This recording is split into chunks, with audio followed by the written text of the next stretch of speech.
আজকে আমরা দেখবো শতকরা বের করার কিছু ম্যাজিক্যাল টেকনিক। যে কোনো শতকরা অঙ্ক রেখে আমরা খুব সহজে বলতে পারবো ওই সংখ্যাটি শতকরা কত হবে। যেমন 1000-এর 8% কত। এক্ষেত্রে আমাদের যে কাজটি করতে হবে, এরকম শূন্য বিশিষ্ট কোনো সংখ্যা হলে প্রথমে ওই সংখ্যা দিয়ে শূন্য ছাড়া যে সংখ্যাগুলো আছে ওইগুলো গুণ করব। যেমন 8-এ 8, শূন্য তিনটা আছে, তিনটা শূন্য বসিয়ে দিলাম। আর শতকরার ক্ষেত্রে যেটা হবে, ডান দিক থেকে 2 ঘর এসে ওখানে দশমিক বসিয়ে দিলাম। তাহলে 1000-এর 8% কত হবে? 80। 5000-এর 15% কত হবে? 5000-এর 15% প্রথমে 15 দিয়ে 5 কে গুণ দিলে 5 15 75, দুইটা শূন্য দুইটা শূন্য। তারপর ডান দিক থেকে বাম দিকে 2 ঘর এসে দশমিক বসিয়ে দিলাম। কত হলো? 500-এর 15% 75। 2020-এর 4% কত? এক্ষেত্রে আমরা 2000-এ কত হয়?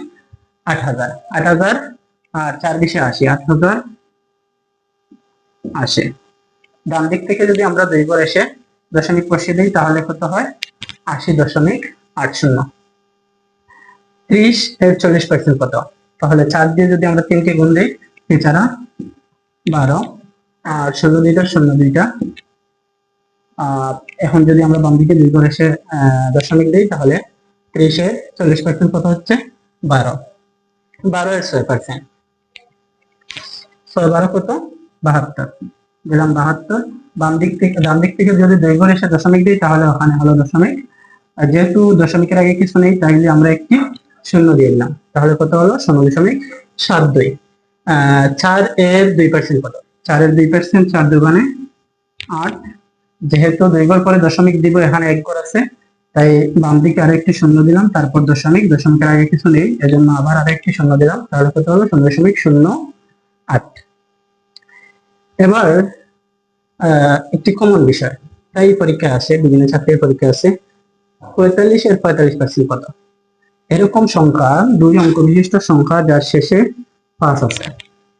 এই সংখ্যাগুলোর ক্ষেত্রে আমরা যেটা করব, প্রথমে 5 5 25, 4-এর পরের ডিজিট, তারপরের সংখ্যা কত আছে? 5। তাহলে 4 দিয়ে পরের সংখ্যা যেটা হয় তাকে গুণ দিয়ে দেবো। অর্থাৎ 4 দিয়ে 5 কে গুণ দিলে 4 5 20, আমরা দিয়ে দিলাম 20। 2 ঘর পরে দশমিক, অর্থাৎ 20.25। 75-এর 75%, অর্থাৎ 7-এর পরের সংখ্যা কত হয়? 8। তাহলে 7-কে 8 দিয়ে গুণ দিলাম, 7 8 56, আর 5 5 25। তাহলে হলো কত? 2 ঘর পরে দশমিক দিলে হবে 56.25।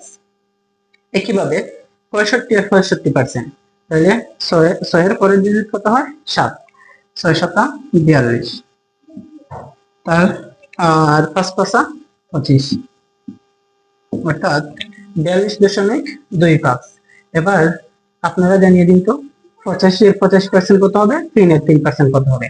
এই দুইটা আপনারা কমেন্ট সেকশনে জানিয়ে দেন।